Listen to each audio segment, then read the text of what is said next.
우리는 back here 출발은 언제나 겁없이 시작부터 맨발 내 눈에 싹 다 basic 보다와의 step pipe 뚫어펴진 내 black tie 프로젝트만 넥타이 기본이야 packer 내가 묻은 신발이 바래져도 backpacker 우리는 back here 출발은 언제나 겁없이 시작부터 맨발 내 눈에 싹 다 basic 보다와의 step pipe 뚫어펴진 돼 있는 stupid I'm ready to fire right ambition is game.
Aduh, udah sampai kampus.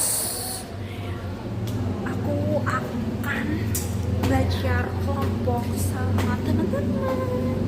Yeay. Udah sampai. Lihat, udah pada kumpul. Halo Besti. Gimana? Tos dulu dong, tos. Tos.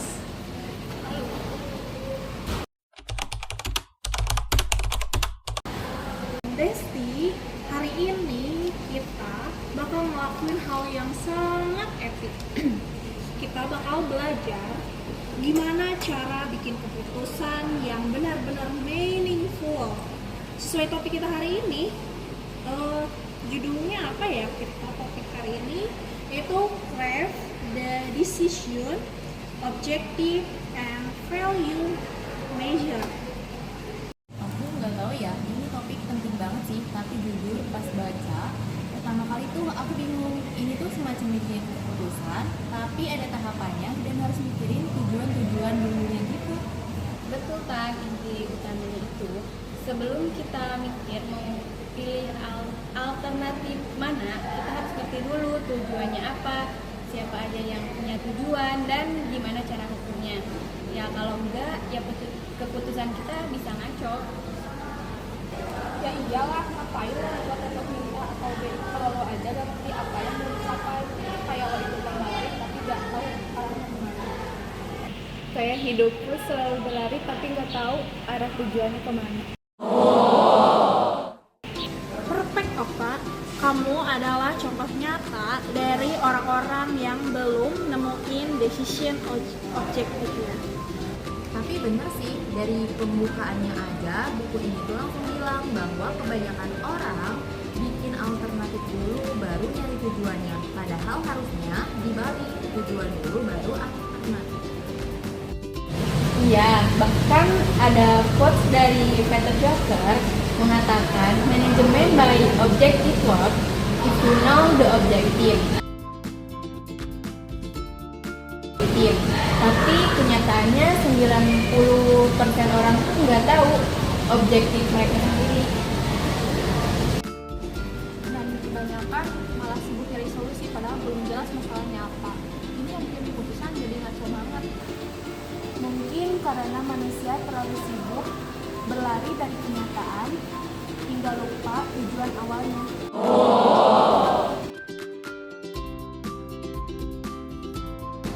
Oke, jadi step pertama itu identifikasi semua decision objektifnya ya.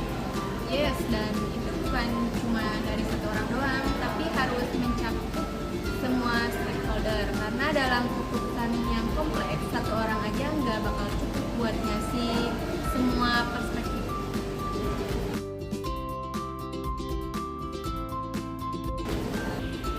Contoh deh, coba lihat. Kalau nggak salah di buku ini tuh ada dibahas tentang perusahaan, nah ini tentang perusahaan, lewat komunikasi stakeholder-nya tuh banyak banget gitu.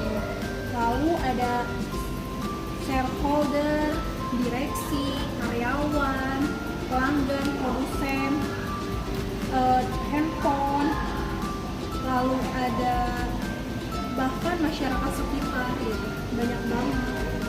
Dan semuanya punya tujuan yang beda-beda. Shareholder pengen cuan, HR pengen keberagaman, teknisi pengen jaringan stabil, penjual pengen margin yang gede. Intinya semua pengen untung. Gila ya, berarti objek itu bukan kerjaan sehari doang, harus ngobrol ke banyak pihak juga. Tapi bukankah semua tujuan itu pada akhirnya mengarah ke satu titik, kebahagiaan cinta? Ya gak semuanya tentang cinta, Okta. Kita lagi ngomongin sistem organisasi, bukan sinetron.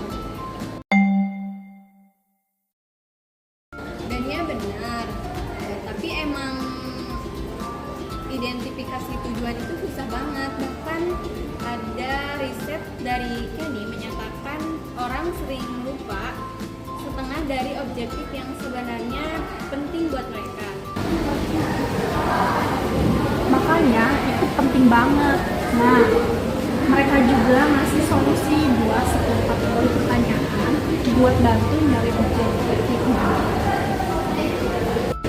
Yap, dan pertanyaan tentang tujuan yang tujuannya panjang, daftar keinginan, alternatif yang ideal versus buruk, masalah di organisasi, dampak atau konsekuensi, batasan, perspektif orang lain dan sebagainya. Tapi yang paling mantap tuh kalau duit bukan masalah, lo bakal ngapain? Kalau aku akan keliling dunia mencari makna hidup. Wah, aku beli kopi kenangan tiap hari tanpa promo. Yeay.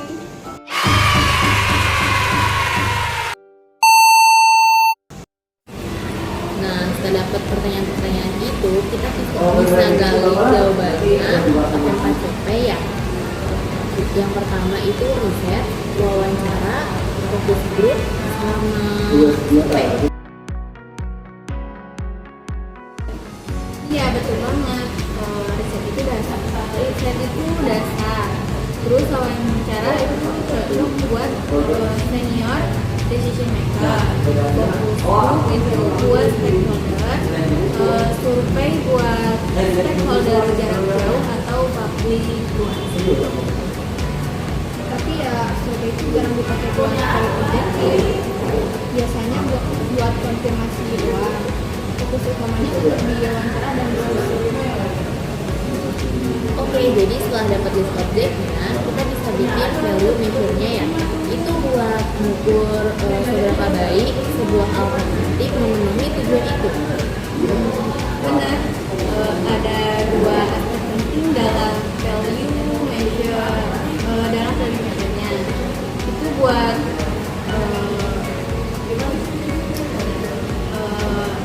ada dua aspek penting dalam value alignment, langsung atau fungsi, dan jenis ukurannya yaitu natural atau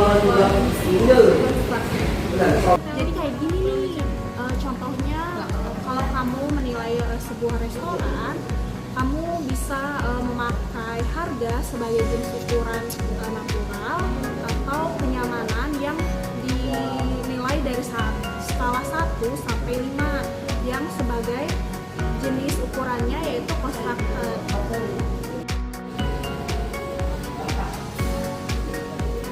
Dan yang paling ideal nilai dan natural. Misalnya nilai dalam rupiah, waktu dalam menit, itu jelas gampang dan bisa dimengerti. Tapi gimana kalau yang kita nilai itu cinta? Apakah bisa itu buat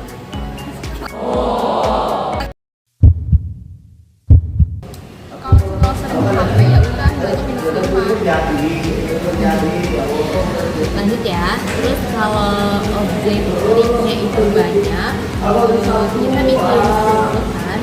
Nah, namanya itu objektif hierarki atau fungsional value hierarki. objektif hierarki itu buat nyusun objektif dari jadi pohon dari yang paling utama ke yang lebih spesifik. Tapi function value hierarki itu dimulai dari fungsi dulu, baru ke tujuan, baru ke value measure-nya. Salah satu contohnya yaitu mobil. Fungsinya untuk transportasi, tujuannya yaitu untuk aman, nyaman, lalu murah. Terus value measure-nya ada biaya bensin, lalu jumlah airbag, serta rating kenyamanan. Dan cara nyusunnya itu biasanya ada yang dinamakan top down sama bottom up. Kalau top down itu biasanya untuk pemula, sedangkan kalau bottom up itu lebih realistis kalau udah biasa digunakan. Ada 4 teknik utama juga buat menyusun model yaitu Continuo, Load, Circle, sama kombinasi. Tiga teknik ini yang paling umum sebelumnya itu acara Kalau go tuh biasanya pakai dokumen resmi. Kalau filter itu dari stakeholder representasi ya. Tapi paling dipakai itu biasanya kombinasi atau campuran. Campuran, seperti rasa hidupku yang kadang manis, kadang pahit. Apa kamu tuh emang jangan sejati ya? Contohnya terus kayak data sentral background mereka brainstorming menggunakan sticky note, terus pisahin screening kriteria, fungsi, objektif, terus value measure-nya mereka tentuin bareng-bareng. dan mereka itu plotting value versus cost buat dapetin alternatif terbaik itu cakep sih. Tapi ingat biaya sama resiko juga jangan asal jadikan objektif. Biaya mending terpisah dan dipakai buat mendingin value atau cost ratio. Sedangkan itu risiko jadiin biasanya jangan jadiin objektif utama karena sangat beresiko. Itu harus dimodelin lewat profitabilitas dan utility function.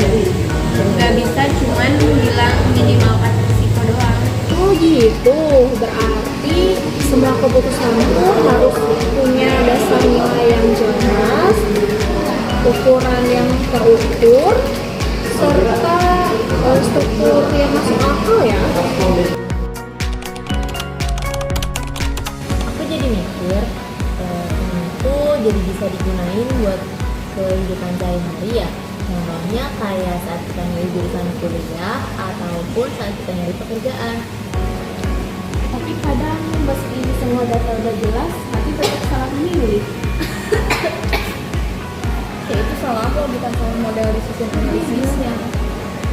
Jadi intinya sih decision analysis ini ngajarin kita buat lebih mikir atau membuat keputusan itu secara terstruktur agar pas kita ngambil keputusan itu gak asal-asalan, dan karena itu penting banget dalam kehidupan kita sehari-hari.